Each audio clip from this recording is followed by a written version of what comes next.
take this one back about Carly Fiorina? No, I'm talking about persona. We were watching television. Her persona is all tied up when you think about it. Many of those comments are made as an entertainer because I did The Apprentice. It was one of the top shows on television.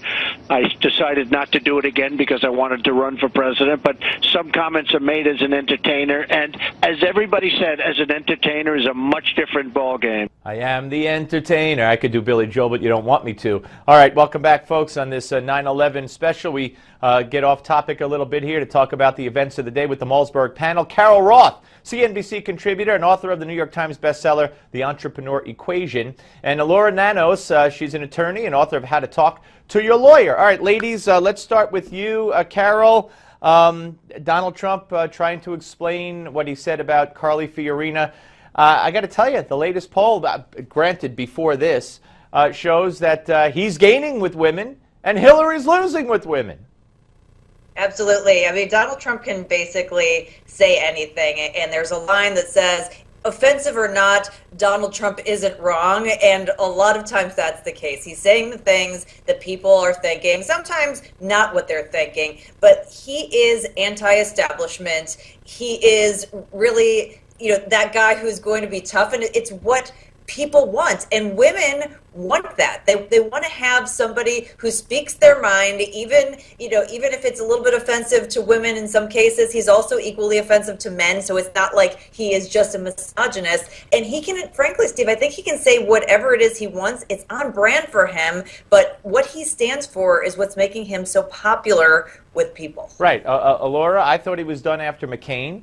What he said about McCain. And we saw that after the debate where he said the controversial remarks about Megyn Kelly.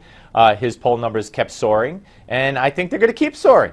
I mean, I agree with Carol on one point, that certainly that what people respond to about Donald Trump is that he's an entertainer and that he's very brash and that he says sometimes what people are thinking. But I think at some point that's really going to become his ultimate undoing, because he's basically, everything he says and does is informed by his massive ego.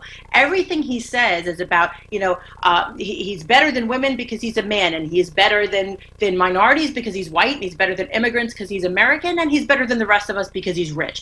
And at some point, it becomes not about what Donald Trump thinks about Donald Trump. At some point, people are going to wake up and say, he's a great entertainer, he's a great speaker, he's got these great remarks, but ultimately there's nothing behind it. But Elura, there's one issue with that. He is saying, everybody knows where he stands, and he is saying what he thinks, and people respect that about him. Other politicians don't say what they mean, and people believe that there are others behind the scenes doing things that are also against Americans, and that's the difference. No, I think that's exactly right. That is what people respond to about him. I mean, even I enjoy watching him for that exact reason, because it's always great to see somebody who's not having strings pulled. However, the job of the president is not just to go out there and say what you think in a way that's entertaining. The job of the president is to govern the country, and that's a skill that's a little bit more complex and a little bit more subtle and a little less like entertainment. But of course, it's hard to compare him and say that he would do a worse job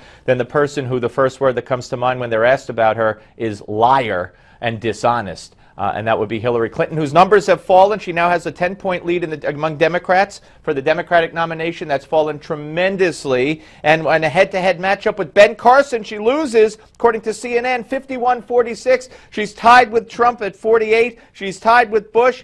Not good, Elura. No, I agree with you. It's not good for Hillary Clinton. And I think that what we're seeing is that Hillary Clinton, she's been around a long time. People already know why they don't like her. People are already hearing lots of things that they don't like about her. And, and I think that is a problem. Somebody like Ben Carson, someone who doesn't maybe follow politics on an hour-by-hour basis, doesn't really know anything bad about Ben Carson right now. So that's why we're seeing that. I think that we will see things change as we get closer to the general election. But I agree with you. It's not great for Hillary Clinton. All right, very quickly, here's what Joe Biden said on Colbert yesterday about running.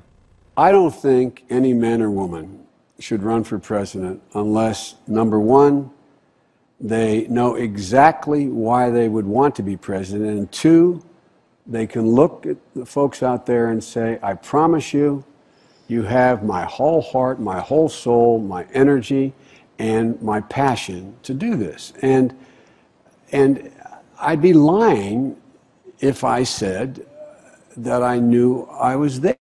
Okay, go to 15 seconds each. Carol. I think that he said something else in the interview, which is that you have to keep moving forward. And I have a lot of empathy for Joe. I'm not sure that he should run. He's been through a lot, but I think that he's going to use this as the part that makes him a real person. I think he's going to run. Laura, what about it? I think he's going to run. I think he's just not going to do it yet. And I think that what we saw in that Colbert interview is exactly why people are going to. Okay, ladies, thank you very much. Appreciate it greatly. All right, folks, we're coming back. We have much more ahead on this special edition of the Steve Malzberg Show. George Pataki, who was governor of New York State during that attack. Don't go away.